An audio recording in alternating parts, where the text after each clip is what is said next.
Welcome back to Gay2k. I'm one of your hosts. This is John Paul. I'm your neighbor, Alex. I'm Sarah, and today we are starting off with a little friendly reminder from my friend Techno Troubadour over at TikTok.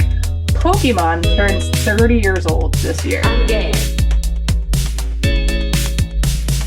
I'm gay. I'm gay. I'm gay. I'm gay. Did you guys play? Disgusting. That is gross. What are you doing? Why are you telling me this? First thing in the morning. Pikachu is how old? At least 30. I don't know how old she is when the show starts. Oh, man. I would put her in the 40s because she was a concept before that. And I think... Doesn't matter, though. I think 30. I think they're all 30. Well, at least all of the 150 are 30. Ash is probably my age, if not older. That dude was a 10-year-old for 30 years.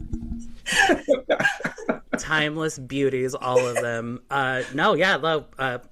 Thank you for reminding me that I'm old, but yes, Pokemon was, for me, I was very closeted about Pokemon at school. I remember in middle school, the basketball players, they were the clique, they were the crew. I just remember them picking on this little nerdy boy about liking Pokemon, and I'm just like trying to hide my Pokemon cards as fast as I can. And then I remember them saying to the kid, I bet you go home after school and watch Pokemon. And that's exactly what I was doing. So whenever I got off the bus, I remember being like, okay, no one can watch me go home because I'm going to watch Pokemon. So it was in the trenches in those days. So me and Pikachu be right deep. Oh, man. Alex? I know looking back, every time I've asked or found out, there are two kinds of surviving Pokemon lovers. The hot ones and the guys that are just like a little bit still secretive. I loved Pokemon as a kid. So elementary school was the cutoff point.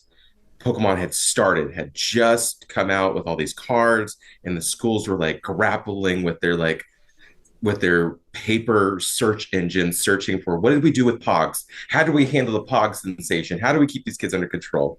Because kids would fist fight, all sorts of things for Pokemon in the 6th grade. And then when we moved to 7th grade, fall semester at the middle school, it was definitely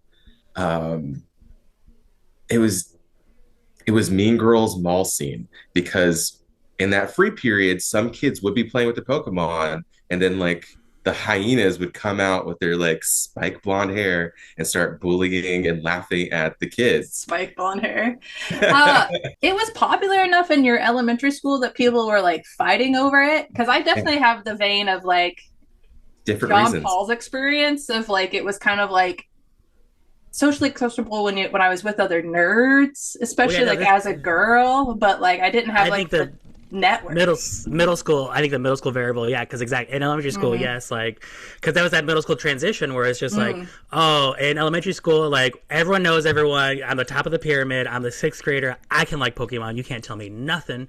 You go to middle school, you're back on the bottom of the food chain, and to set your rivalries. You got to keep those rivalries. Well, and then the bullies get reinforcements. So it's just like you might have one bully at your elementary school, but you got it handled. Middle school, there's 10 more. And that's joined true. Up together. So I don't remember a bully system in just like an out crowd and an in crowd was my 6th grade experience. And this was one of the few times that I got to go to the same like school district. So for me, this was a running streak. This was year 3 staying in the same station, because Texas just runs differently, and bullying is not okay. It's very not okay. Because the parents are trying to like bulk their children up and prep them to be the high school champion or whatever competitive situation is going on. Pokemon Master, have you maybe? Or Pokemon Master. Yeah. Parents didn't get Pokemon Masters. Kids these days don't understand that their parents get Pokemon Masters. Yeah. My dad was like, I don't get this game, but I was definitely playing it. I think I had I don't even want to, it's so weird to use this word, but I think in junior high school, I had an emulator of a Game Boy. that I had downloaded, Yeah. and I was illegally playing yellow Pokemon on my computer, which is I learned it from crazy. watching you. You told me about Um, that, and then I Okay, hacker downloaded it. girl. We see you, hacker girl. Yeah. no, man, I can't. I wish like whatever part of my brain like knew all of those secrets back in the day stayed in that like underground world, but nope, I don't remember because I remember all the text being all the text was in Japanese, and I remember being like, I don't know what they're saying, but I think like I learned that this symbol is like the slash, and like like which attack is which. Um, yeah, it was cool, but I yeah, love definitely Pokemon. just another thing that I still play Pokemon. I the last Pokemon game that I played was Shield or Sword, whichever one of those, for the Dick. Switch. Yeah, and I had it on the Switch, and I like pulled it off, and I was like, it is important that I play it handheld. Well, yeah, I think Last that. digital version I played was on my roommate insisted that I play video games with him. Gamer boys are just like that. I gotta get used to it. But yeah, an old roommate insisted that I play, I think, Ruby and Scarlet. And I had just mentioned, like, oh, that looks really cute over Christmas break. And they're like, you like that too? And then now I have a version as well. So, like, yeah, I think it was Sword and Shield. And, but the last time I actually played Pokemon, it was like a D&D version of Pokemon. I played it with some people on the internet. It was really super cute. I mean, yeah, that's you can encounter Pokemon anyway because you have the Game Boy games. You also have the card game, which I don't believe anyone actually knows how to play, like because it's so confusing. And so we were just collecting them, for the cute little animals. Cute Um, pictures. but no, yeah, totally. Pokemon Pilled as a kid, Pokemon Snap. I played all the games. I would get the Japanese cards as well. Transition to middle school, it's done, it's over, never again. See you later, Jinx. We're no longer talking. And also, like, more than 150. I'm a purist. 150 and one if you count Mew, which is also debatable. Yeah. But It's that was easy. debatable. Listen, this is not a Pokemon podcast, but for me, it was also easy for Fair. me. It was also easy for me to like move on. I was like, okay, there's a new class, there's new kids, Yeah. and so that's kind of where I stand with Pokemon now. Is I'm like, oh, as a teacher, Pokemon was still crazy and huge, but I was definitely like, I'm from the old school. I'm from whatever the Johto region. I think that's what they call it.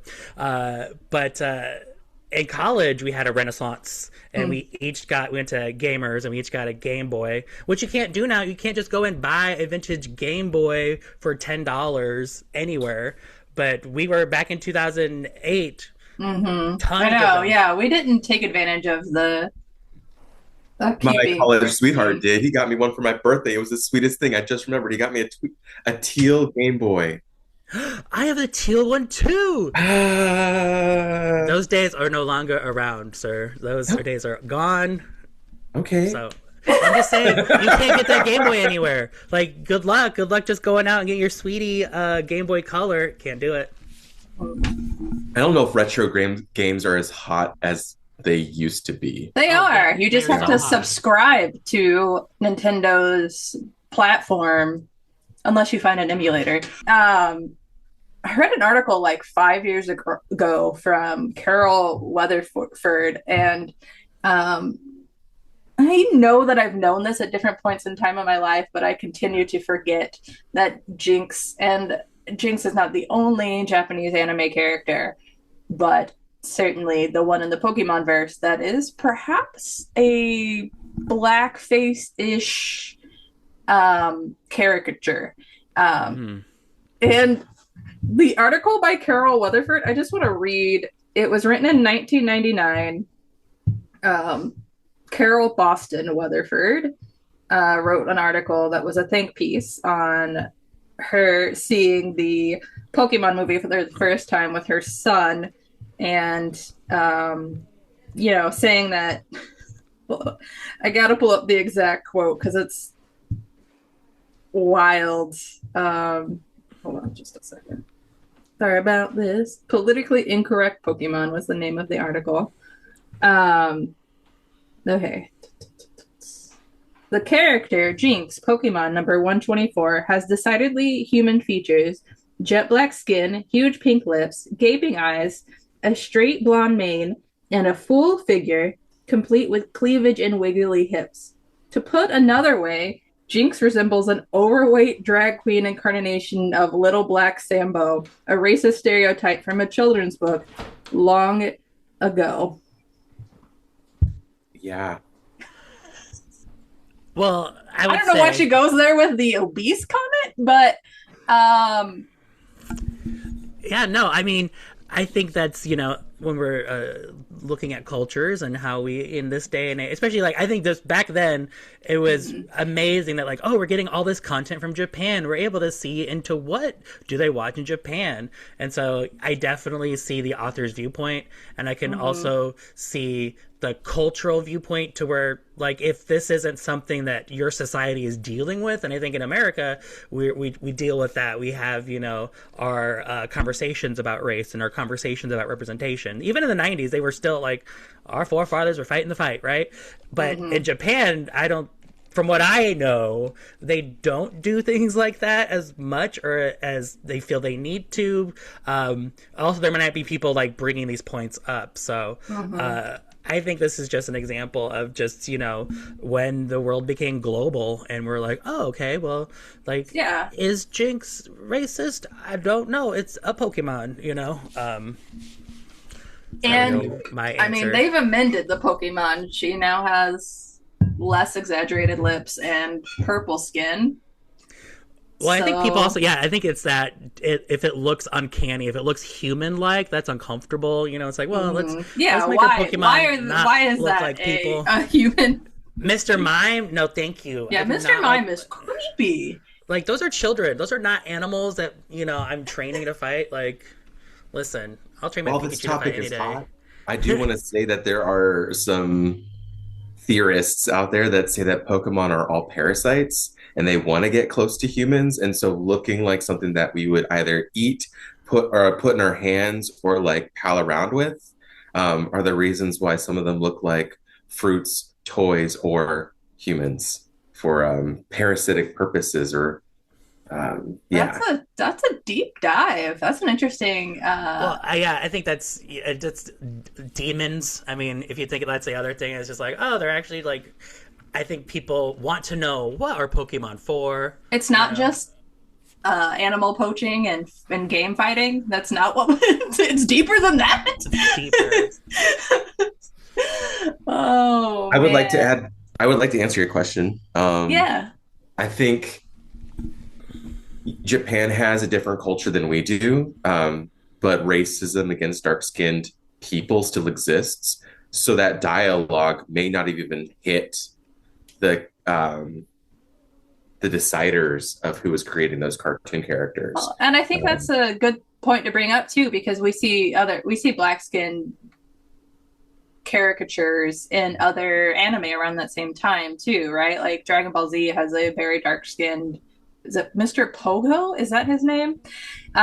So yeah, I think both of you are hitting on the truth of it, which is it was still part of their culture. Absolutely. And Bulbasaur is a bottom. That is my other hot take. I was going to ask you guys who you thought the gayest Pokemon or the most queer Pokemon was, but I was like, oh man, that's going to get into a very long-winded debate. Squirtle. I mean, we can go there. Squirtle, the name. Charmander is Squirtle's a lesbian. I think Squirtle is the lesbian. I will let you decide that. Okay. No, Charmander. Absolutely. I love Charmander's, Jigglypuff. Jigglypuff was the gayest then. He's the gayest now of those 151. They're giving NB asexual vibes to me, though. Like, Jigglypuff is hanging out with Lady Gaga right now. Have you seen that? So, Jigglypuff, I think Jigglypuff just focused on her singing career. I think their singing career. Thank you. So. If they came out when we were in elementary school, it would have been Jigglypuff first. No, true. I think Jigglypuff was the gay one. Like, if you were playing Smash and you pick Jigglypuff, you're gay. Jigglypuff can Smash, for sure. Yeah. Adult. I stayed away from that one. I was like, do not let me play Jigglypuff. They'll find out. Obviously, there's something very queer about Ditto and the camouflage nature. of I like of that. always hiding who you really are when really you're just a purple amorphous You're just queer little goo. blob. You're Yeah. ooze. And Lickitung was lesbian stud.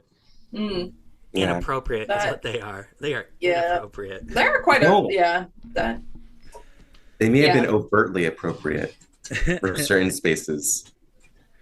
Put it away. No one wants to see it all the time. Okay. I need to know what the fan equivalent of frenemies is. Is there a term for when you are a frenemy of someone, but you're also kind of a fan? But okay, basically, Anime? when it comes to Hilary Duff, I like think I kind of hate her, but mostly still want her to succeed.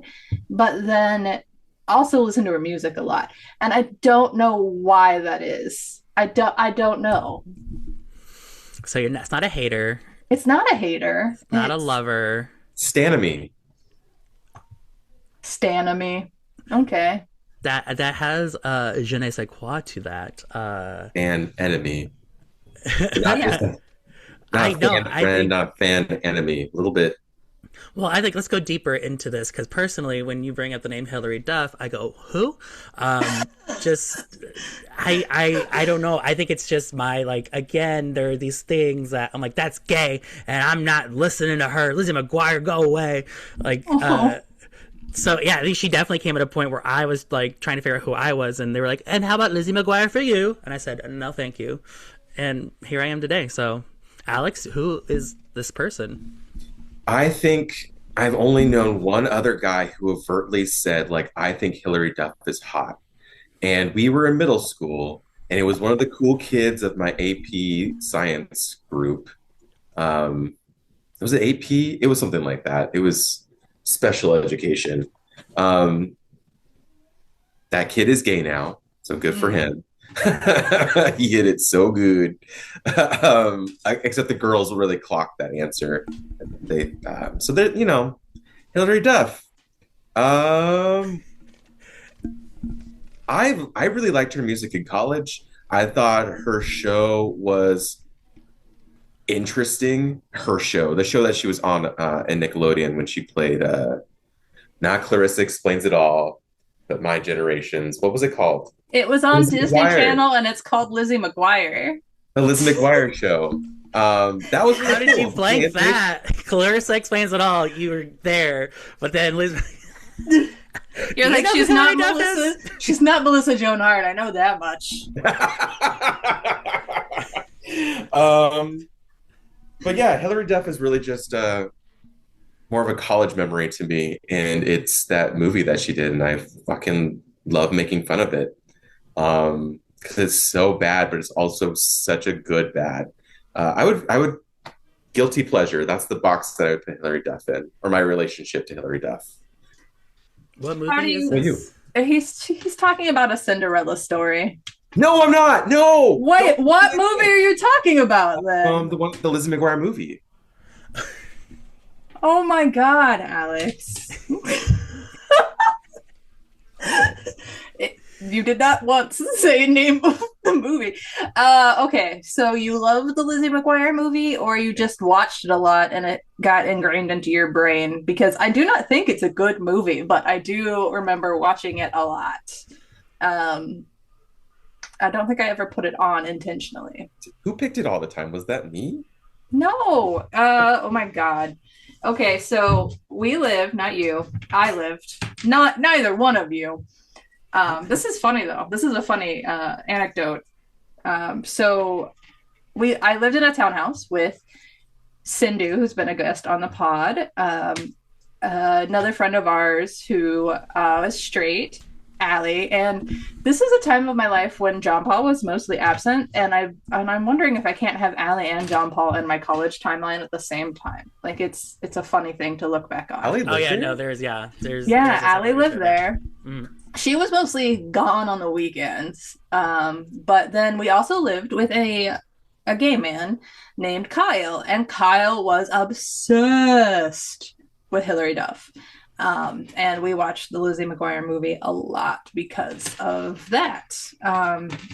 We had all of the letters of the alphabet when Cindy's boyfriend also stayed there regularly. We had an L, a G, a B, a T, and a straight ally.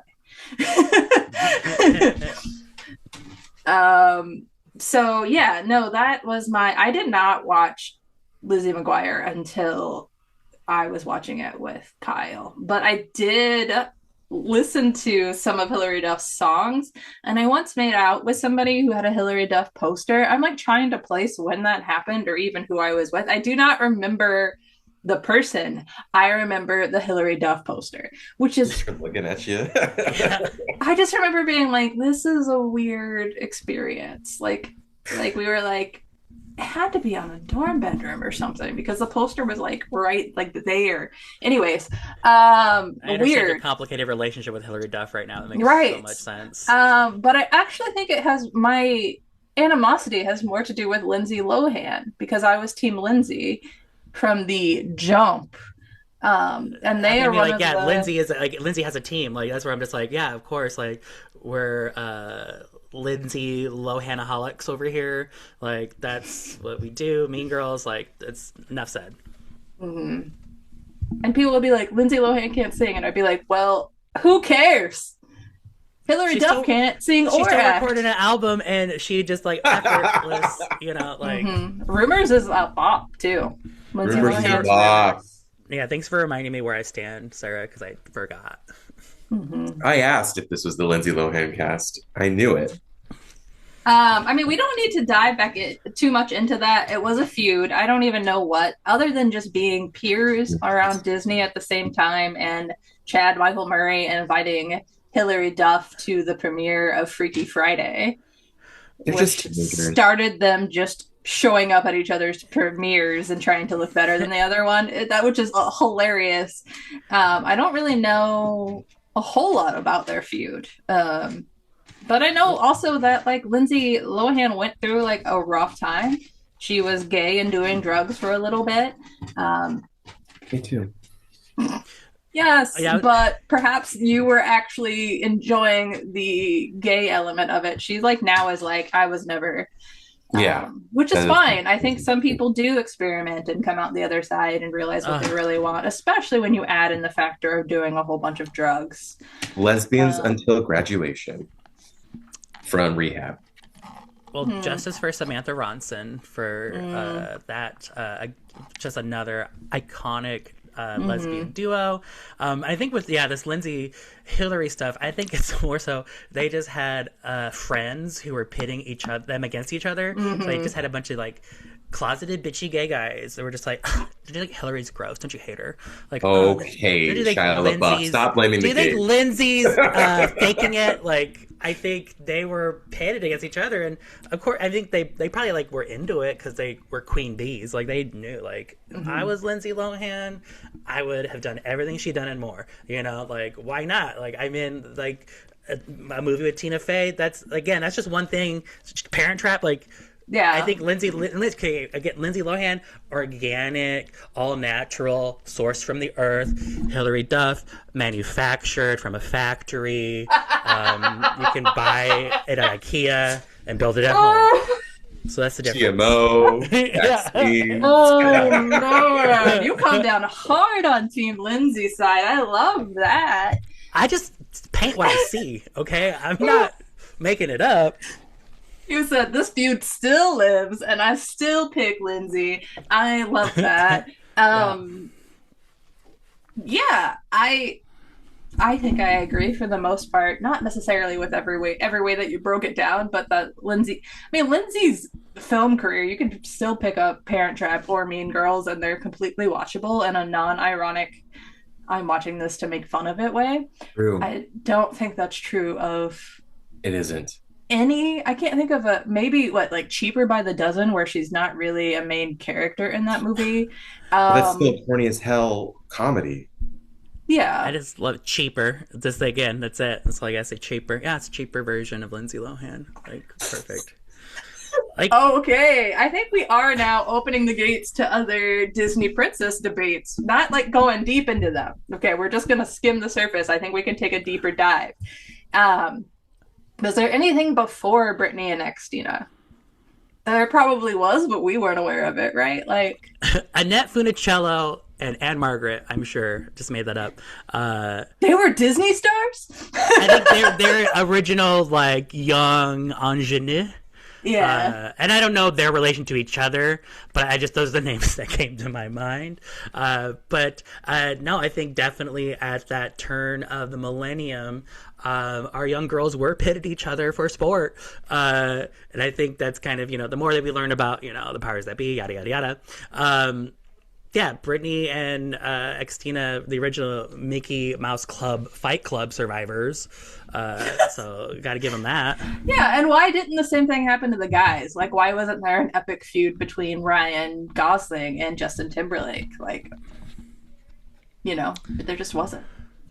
That's misogyny, right? There I was was I was listening to another podcast where they were discussing women getting pitted against each other in music, and yeah, that's sad. It is silly because it doesn't happen to the dudes, and I'm not in that industry, but it's like, yeah, there's never been a problem with who's the next biggest dude. Like, I don't know how many times Backstreet Boys and NSYNC shared the stage, but Not many. They were a rivalry for sure as a group, but not like group, not individuals. Yeah. Yeah. well, I think for the like men were, but like in sport, right? So it's like you had these things where it's like there is a whole domain where it's like men pitted against men, but I think in pop culture that is seen as a feminine field, and I think that honestly is probably there weren't people manipulating Justin and whatever Ryan Gosling behind the scenes, right? Like I don't think there was. They were handled differently. But yeah, so I think competition exists, but pop culture is definitely for the gays and theys and she's for sure. gays, bays, and days. All of them. You said that it went away though, or you implied that it went away, and I want to bring up the fact that it might have, except for that Disney certainly tried to have the most epic petty feud between Olivia Rodrigo and Sabrina Carpenter. There were like, and I swear it was all manufactured, guys. They right before Driver's License, the song where she's like singing about this guy that she's in love with that she broke up with. Her ex-boyfriend, the guy from the High School Musical Disney show that she was on, that she dated for a little bit, was seen with Sabrina Carpenter. And so that lyric, like, you're with that blonde girl, the one we used to talk about. Everybody was like, ooh, that song's about Sabrina Carpenter.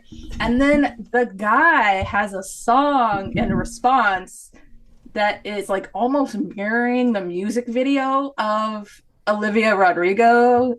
And it's like, it's creepy. And like, there's a response song that people say that, like, so people are still in it. People still look for those feuds, and I swear Disney still promotes these feuds to promote albums. But I don't think like now, like 3 years later, 4 years later, whatever it's been, that Olivia and Sabrina personally care. But then there's also this weird like Team Taylor narrative where Olivia's on the outs with Team Taylor. I don't know too much about and Team Sabrina Carpenter. I'll just say it. But when it comes to artistry, there's so much, like, in the art that I do, I am like, there's so many inside like layers, and oh yeah, I'm calling people out. They don't even know it. I'm putting it in front of their face. They can't even see it. So I definitely see, like, I know musician friends that like certain lyrics are about certain people, and I know who they're about. Other people don't, and so I definitely see how that fits into like, as pop stars doing it to each other. And I think, when we're talking about the Disney factory, like, oh no, they know the terms of condition. They know what they're getting into. They probably are I don't know. Like, I would love to like have a fake feud with either of you if it meant that we were going to get more money. Yes, I think that is correct. I think if we could profit from a fissure and in solo albums, I think we could do that. Um, yeah, yeah, and I don't know how sincere it is, and maybe and the thing is like maybe it's even deeper. Like maybe they really do hate each other. I don't know, but I know that they're like best gays. They're gay best friends. That's maybe their best gays. I'm gonna say it. I know that each of their best gays is dating the other's best gay. Like they are best gays in laws, or they were recently. It's an inside job, okay? Mm-hmm. I don't trust it. Yeah, maybe that's manufactured too. I don't know. Where do I get my news? How Maybe they outdated? just saw each other one time and they kissed and made out and they hooked up for a couple of weekends. It could be anything, guys. I don't know what we're We speculating could here. write our own fanfic about how they're madly in love and they can't be together. I don't know. You're right. On this podcast, love is love, and we're gonna celebrate that every day. Okay, let's. Another Disney era where the feuds were weird and like intense. The Jonas Brothers, Sabrina, Demi, Miley pentagram, where like sometimes Demi was dating one, and then like they like there's like a whole thing there where like for a while it was like Joe and Demi versus Selena, and then it was like, yeah, it was messy and weird, and there's lots of silly drama there, and I'm sure they look back on it now and are like, wow, that was dumb. But I will say, I try not to get involved in too many of celebrities' lives, but Demi Lovato, I guess it was my haters episode. I think there's so many of these like factory made Disney stars that like really are just resonating to whatever is in the ether at the moment. And like, I think it's good to have these barometers, this temperature, like what is culture? What are we supposed to be doing? And so I think that's part of that pentagram you perfectly described, right? I think that is, part of their role and their mission. Like, okay, I'm going to sit in this slot. I have my boyfriend. He's in a band on the other Disney Channel, and we get to go to Cinderella's castle once a year. Like, it's to where I think that's where, as gay people, we are so wanting authenticity because we feel it's required of us. And so that's why, like, yeah, we have these frenemies. Actually, these are just friends. These are just friends, you know what I mean? Like, we see them, we root for them, and then we secretly talk about them behind their back, like, that's... yeah, okay, you're right. That's what real friendship is. That's I'm just a what friend friends to are. Hilary Duff. I mean, whatever, either way, whatever my relationship to her is, I'm listening to her album and giving her, I'm participating in her continued success to a little degree. I literally the other day showed my wife a clip of her performing live and was like, see, this is exactly why I would never pay money to go see Hilary Duff. And she's like, shut up. Her response was just like, Good. quit talking to me about this. That's funny. That's funny. I would go see Hilary Duff. You know who I didn't pay money to see? Katy Perry. Didn't pay, got in for free. It was great. So I understand the sentiment. Hey, stop it. Alex, thoughts on Disney's Miley, Demi, Selena I era? agree with John Paul. It's like a low vibe situation. I don't think that any of those things that like ever made me feel I'm neutral. I'm Switzerland because I've enjoyed most of their music and only for the pop star qualities of it. If it's a bop, if it rhymes, if it makes me want to do girly things with my hips or my ankles, I'm into it. If it's really annoying in a public area, because I don't want to start like walking across the store to the beat of the music, that it's probably a really great hit. But no, the fighting and stuff like that, all tabloid stuff. It's not gonna make me buy anything. I'm above that. Yeah, I don't need that energy. I think I'm always team the more problematic one. Because I was team Lindsay and I absolutely was team Miley. If we're gonna go between those three at that time, Both she queer was icons in their that time. that like, oh my god, the album that Wrecking Ball is on, but has all of those other like Bangers. problematic, yes, bangers with a Z, right? That era for Miley, I was like, oh girl, we're gonna get over this. I know we are. And Wrecking Ball is actually an amazing song. Like, I So like something good. about Miley's voice. I like. Oh yeah, I no, that's a I great don't mind album. Selena as like a comedic actress. She's funny. But I don't need Selena or Demi in my catalog. I need Selena in my in my catalog. Um, Miley more so, What and is your Lindsay favorite? more What is so. your favorite Selena song? My, You the don't even know the name. of course I don't. I don't even know how to sing along to it. Bitty I Bitty never Bum bought Bum, the right? record. Is that who we're talking Yes, about? that's Selena. Bitty bitty bum bum. No, well, yeah. I love you like a love song, baby. Yeah. Ooh, I Like love a you like love a love song, I think is song. the name of it. Yeah. That's okay, And sure. most recently, another song that I like. You mean Selena Gomez and the Scene? Remember, she has a Yes, she had a band. I'll have to go to band. the Yeah. Spotify. I'll have to go to my Um, Spotify to find the name. But yeah, she's great. I Period. remember I mean, I'm not gonna go bangers. as far as be like, wow, they're not talented. I don't think that. No, I think they yeah. can sing great, but I don't like I'm not like if their music disappeared from the catalog entirely, I wouldn't know. If I was unable to access Selena Gomez on Spotify, I would never know. And I can't say that about Hilary Duff. So there is a different dynamic going on. I didn't even know that Selena Gomez released an album last year. So I'm not a huge fan, but she great. She great. Selena released an album last year. Last year, 2025. 2025 was crazy. All right. It was insane. It must not have been for me because she does have her own fans. Um, Oh, all of these people have yeah. fans for sure. I think that we're only talking about Hilary Duff right now is because she is targeting us homosexuals in the wake of our political disasters to be nostalgic and listen to her old bops and also buy her new album.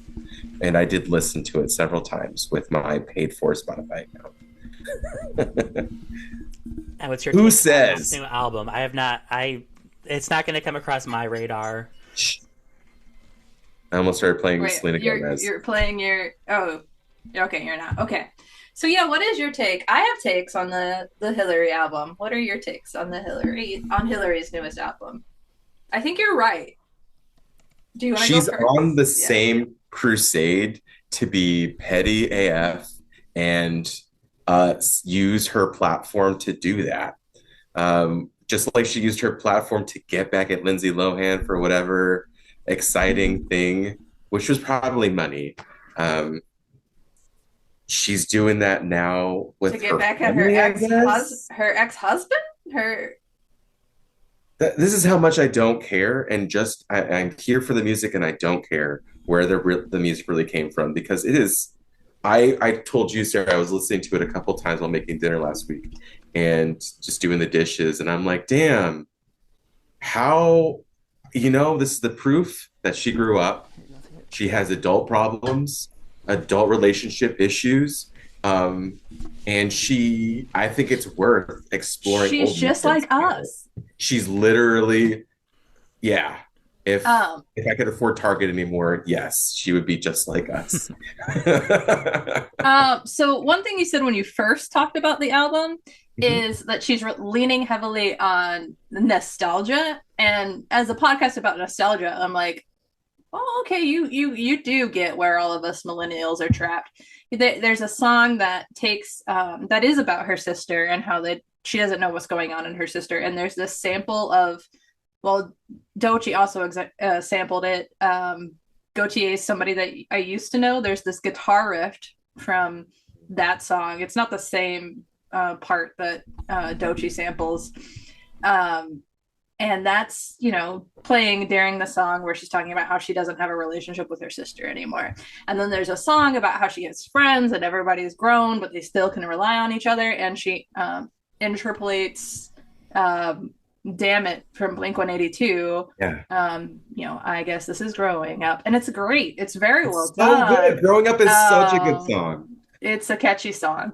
And it pulls at the nostalgic heartstrings. So I can't hate her because she's literally trying to do what we're trying to do right now. So I can't hate her for that. Exactly. I don't care about the why because the outcome is so beautiful. And if I truly believe, and I do, that it's not where I'm not a big, it's the journey, because the journey fucking sucks for some of us. And it is for some of us trying to make an outcome, trying to make a goal, trying to reach our long rest and attune to the things that we've learned along the way.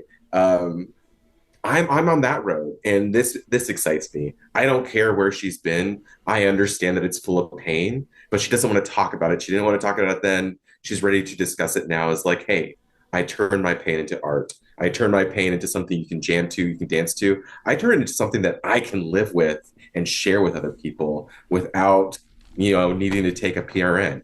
Good for you. And I celebrate that. Like Growing Up, The Optimist, and Adult Size Medium, bangers. And I think it's also like she never left, because I don't know how much she's borrowing from the Taylor Swift sound. But honestly,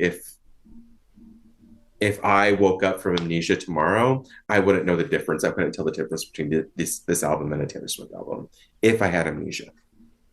I think as a person who doesn't listen to Taylor Swift, you can say that. I think anybody that listens to Taylor Swift would not say that. I think you can see that it is inspired by Taylor Swift. Mm-hmm. She is not.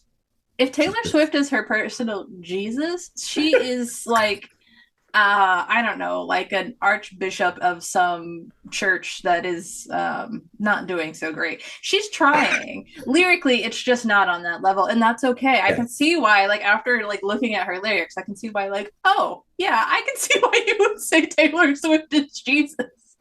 Taylor Swift is very structured in the way that she writes her songs. She's very old school. Her songs have like a story, like that's like, here's 2 verses of the story and then here's a twist on that story. That's very old school structure. The school of Antonoff. She hangs out with all of those brilliant people. If Taylor Swift was the Pope,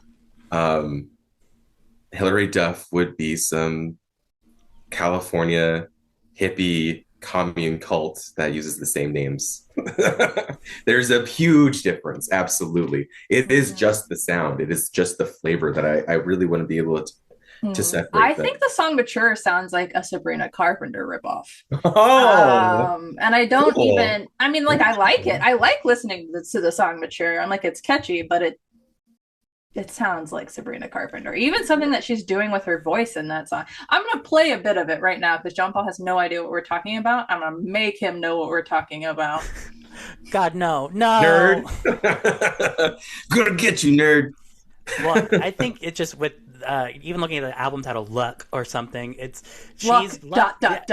Well, I think it all sounds like right now because she is again from the factory, and so just like, okay, put these settings in, boop boop boop boop, Sabrina Carpenter, like she's going to be of the times, and like that's good for her. That's also, I think, a true artist is like, oh, I can be a conduit for all of the sounds of 2025, and she's lucky to do it. I think she understands like, hey, like this, a lot of the things that I'm getting, like, I just am in the right place at the right time, and that's why I sound like Taylor Swift now. That's my take. Okay, I'm gonna make you listen. Okay, we can cut this out if you're gonna do a blind react. Yes, perfect. John Paul is blind reacting for the first time and this is the first time you've really ever probably listened to a Hilary song ever? I know. So yesterday, and I hate This Is What Dreams Are Made Of. I hate that song. That song! That is literally the worst song. It's not even ironic. I think sometimes things are bad, and you say they're bad, and you put them away. That is what nightmares are made of. That is my not even a hot take. This is the coldest take Hold up. you could have.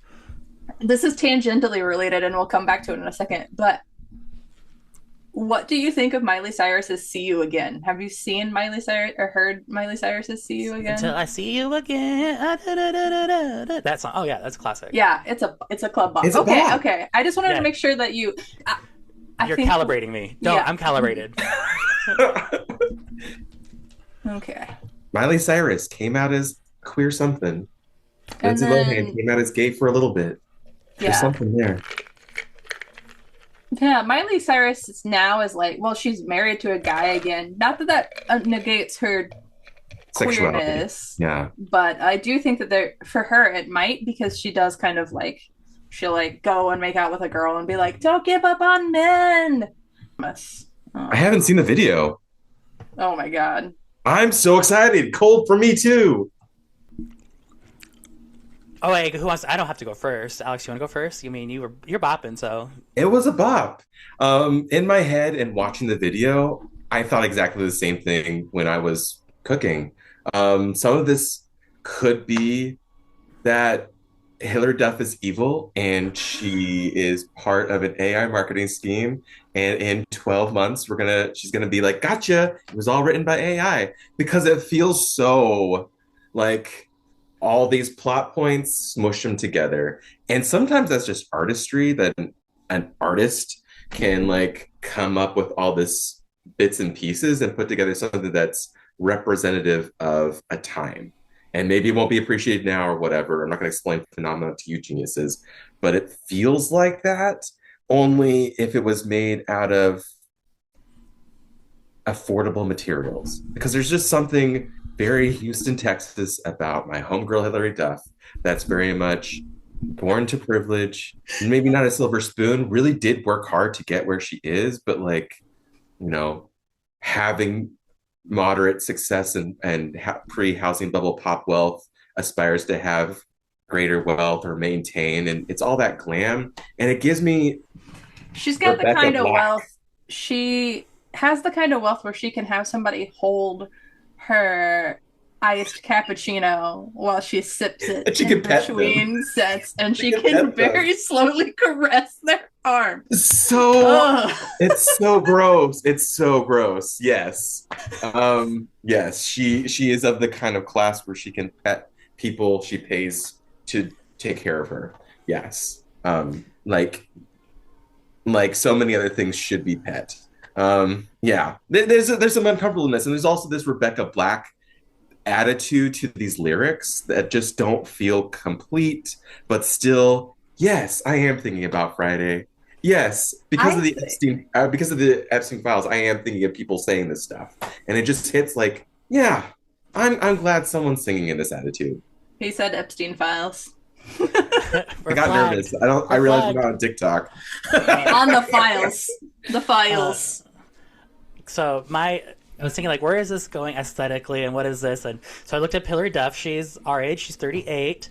That I knew, yeah. And so the song being mature, she's really like, to me, it was like, and I'm so old now, and I am just so wise, and like, I'm done with this. I am the last showgirl after all. It was giving to me, actually, what Kylie Minogue is doing at 57, where it's like, okay, like, this is like, Kylie is out here doing what you think this is, and she is actually mature, and it's where it's like, Hillary, we're not dead. We're 38. We are not. What are you doing? Why are you acting like it's over? Like this new girls is I'm replaced. Kylie Minogue is teaching me I'm timeless. Okay, so for me, this is a solid 4 On a scale of 10. Okay. on a scale of 10. It just. I would play it at the gay club for the month of June in the year 2026, and then I would put on a new song. That's just my hot take. Yes, it sounds like Sabrina. It sounds like Chapel, where she talks about going down. That is a Chapel reference, because Chapel said it. Chapel's talking dirty. So, Hillary, enough. We've had enough.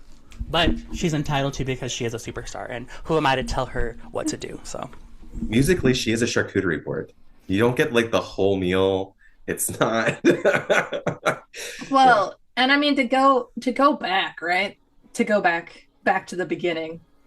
Um, you like she I don't think she ever got to pick what her album sounded like. You know, her mom was such a manager. She didn't get to pick what movie she picked up or any of that. I don't think she didn't have any footing on how to explore who she was as an artist. And I think maybe for this album, she is actually trying to, and I respect and like it for that.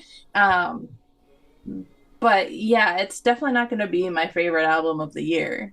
Um, I encourage her creativity. I encourage her to keep at it. I think that she's gonna have a decent career someday. Just keep trying. I let you two brought up some really important points for me. One, she's our age, she's 38. Two, at a very key period of her life where she could have been exploring who she is and experimenting, but instead had her hand held by an institution. Whether her mother is that hand, but her mother was just, really a prophet of the whole larger institution of do of the this, do this, mouse. do this, stay here, do not grow, do not explore. We only teach Western classical music theory, and it's just this bubble for you, Hilary Duff. And she's only progressed this far. Makes a lot of sense. Our brains stop changing at like 25, 26. She is who she is. She can make what she can make. My point being, I think you guys bring some really important points that support my idea that people need space to explore and to be changed and to hold not just someone's hand, but like hold someone back and hold them down at such a key point in someone's development, that being the early 20s, is um, not always dangerous, obviously, but in this case, we lost something. Hilary Duff is some sort of artist, but we'll never know her true potential because of the Disney institution, if you want to say it is. It's a bummer. She got a Yeah, lot of talent. I don't know. I think you can be an actual artist and survive Disney. My example is Miley Cyrus. I think people want Miley to fail all the time. And I mean, maybe the same people want Hillary to fail. A lot of the same people do, I'm sure.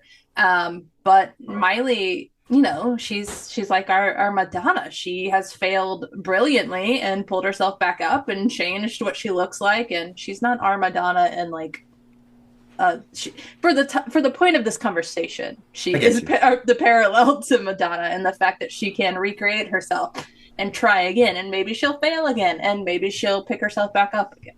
Well, I think with Miley, she wasn't, I think groomed for the Disney factory. She's the daughter of Billy Ray Cyrus, who had his own crazy '90s, imagine like her dad was the superstar that like got her into these golden gates of Hollywood and Disney. So, if it wasn't for, his breakout success, she could have still been an artist. She could have actually been like, my dad'd be singing on the weekend and I wrote a song. Like that is what Miley could have, or Destiny, right? That's her real name. Yes. She's just Destiny. Smiley. She was born Destiny and chose to be Smiley. Yeah, Destiny could still be out here singing her songs. Would Hilary Duff be if she wasn't groomed by Mickey Mouse? I don't think so. I think, I don't know. We don't know, but yeah. You know what, Hilary Duff? Come on the pod. I'll apologize in person. I'll hold your drink for you. Okay. I squeaked. I'll edit that out later. Wow, I really like what you guys are doing here. It's so crazy that you guys put in so much effort into what you're doing, and I just think that's fabulous. Go gays. That's what she would say to us. No, she would not say that's so gay. That's for sure, right? She would not. Yes. Oh, okay. So I submit to Gay2k for the sake of the Gay 2000 vaults her PSA from 2006.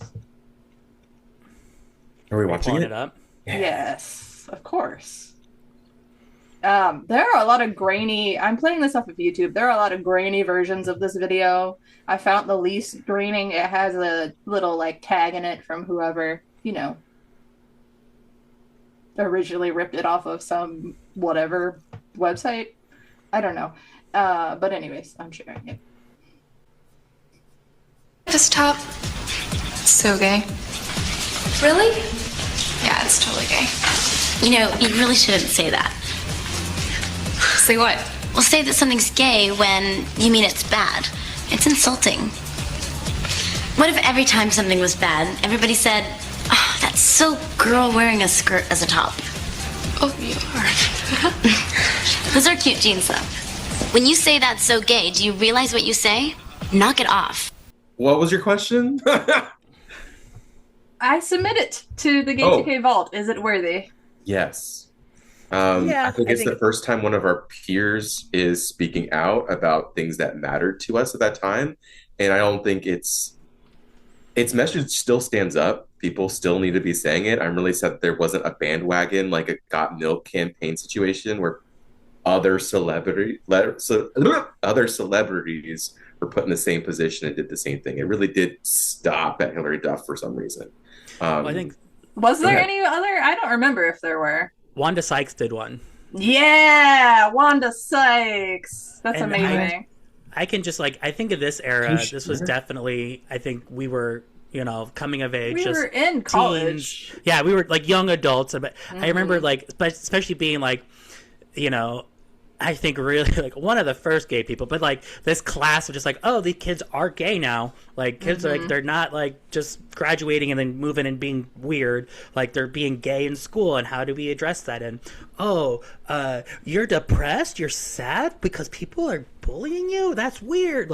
I think people were understanding because we weren't even calling it mental health. It wasn't oh, don't bully someone because it's bad for their mental health. It's just don't do it. We didn't have these words yet, and I think that's definitely, it's a relic of that era because we've gone so full circle and around that that commercial might be controversial today because it's telling people it's attacking freedom of speech, right? Yeah. So, I think it's I think it's I'm gonna give her flowers there because I think that could have been something that she could have been nah, I'm not doing it, because people don't like being told what to do at all. And that was telling people what not to do. So, yeah. The thing that has always got me about that ad, I do think it still belongs in the vault, maybe even more so specifically for this, is that it's fight bullying with bullying. That girl said gay, make fun of what she's wearing. Yeah. What if every time somebody thought something was stupid, they said that's a girl wearing a skirt for a top? It's they couldn't even because you couldn't also replace it with lame or uncool. You had to then make it personal, attack. And it's effective, I'm sure, but it's so funny to me as an adult watching that video. Yeah, it's somehow limited in its approach, and it is weird. It is an awkward, and I did just revisit the Wanda Sykes one. I remember that one too. Easy. Wait, let's pull up the one. Do you have it? Do you want to share the Wanda Sykes one? I'm not hooked. I'm hooked up to it separately, but it's okay. I'm gonna see it. Yo, check out this chef, right? Right? That's so gay. That's really gay. Dude, look at those pants. Please don't say that. What? Don't say that something is gay when you mean that something is dumb or stupid. It's insulting. It's like if I thought this pepper shaker was stupid and I said, man, and this pepper shaker is so 16-year-old boy with a cheesy mustache. Just saying. When you say that's so gay, do you realize what you say? Knock it off. Yeah, it's totally It's so 2006, 8, whatever, that it's we fight insults with insults. Well, for me, it's kind of just oh, so what you're saying is what makes me gay is just part of who I am and I can't change it. I'm just gay, but I shouldn't be put down for it. Thank you. Don't make fun of the effeminate little fruity boy, That's what it's Is Adam Sandler in the chat? What the hell? That was great. That's what I thought of, that's how I took it. I was oh, Little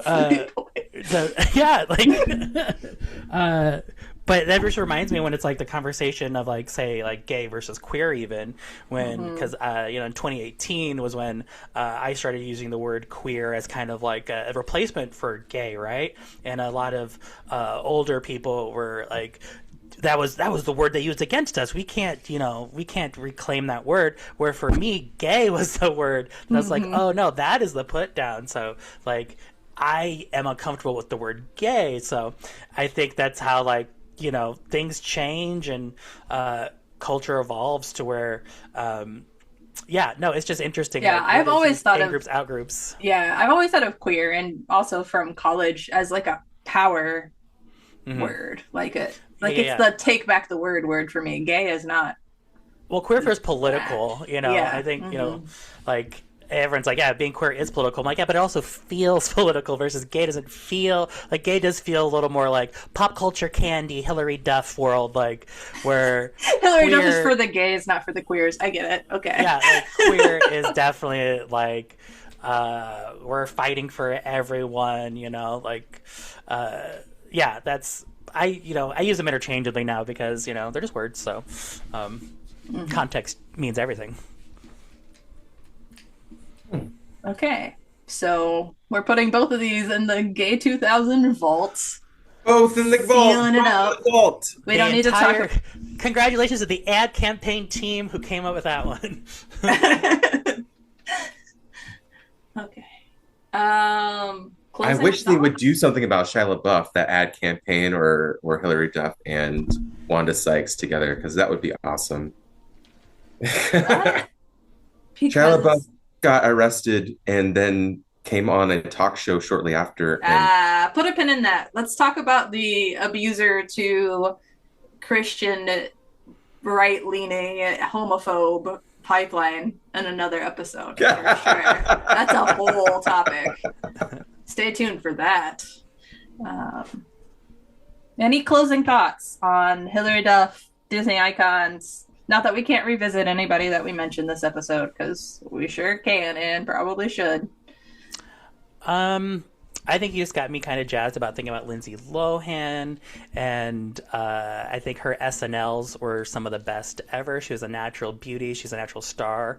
And I think, kind of like you pointed out, like you always took the side of the more problematic ones. And like, I think how I kind of see that is, I think, again, Lindsay is just such a real person that she's going to like not care what anyone thinks. So like, she's living in Dubai right now, like whatever, like that's her choice. But the, what she went through as like a child and adult, like I'm not in that world, and the world that she's happy in, like that's all I can ask for. So have fun, Lindsay, wherever you're at. My closing thought is exactly where I was going. I think that Hilary Duff's campaign is pretty plastic, and in that it's cheap and fake. I don't believe that all this content that's directed at my FYP or my Meta subscription interface is at all authentic.